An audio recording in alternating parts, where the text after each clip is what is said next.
धर्मपुर नाम की एक नगरी थी। वहां धर्मशील नाम का एक राजा राज करता था। एक दिन एक धोबी अपने मित्र के साथ उस नगर में आया। जब उसकी नजर देवी के मंदिर पर पड़ी तो उसने देवी को प्रणाम करने का निश्चय किया। तभी उसे एक धोबी की कन्या दिखाई दी। वह अत्यंत सुंदर थी।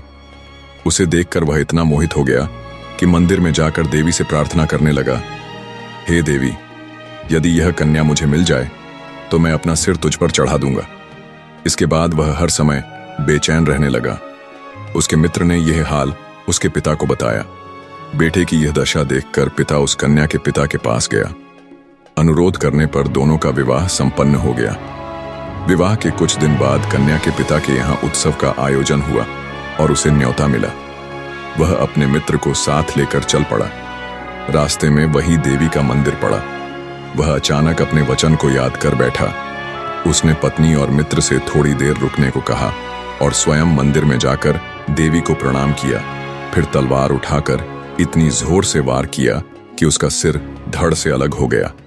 जब देर हो गई तो उसका मित्र मंदिर के भीतर गया।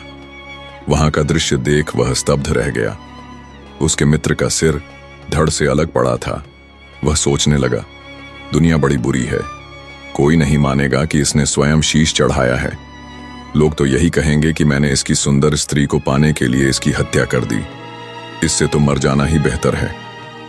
यह सोचकर उसने तलवार उठाई और अपनी गर्दन काट दी। बाहर खड़ी स्त्री हैरान होकर मंदिर में आई। अंदर का दृश्य देख वह चकित रह गई। वह सोचने लगी, लोग कहेंगे कि यह चरित्रहीन स्त्री है जिसने दोनों को मरवा दिया। इससे तो मर जाना अच्छा है। यह सोच वह तलवार उठाने ही वाली थी कि तभी देवी प्रकट हुई। देवी ने उसका हाथ पकड़कर कहा, मैं तुझसे प्रसन्न हूं, जो चाहे वर मांग।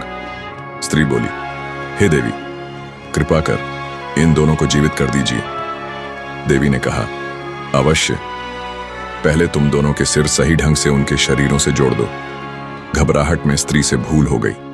उसने एक का सिर दूसरे के शरीर पर और दूसरे का सिर पहले के शरीर पर जोड़ दिया।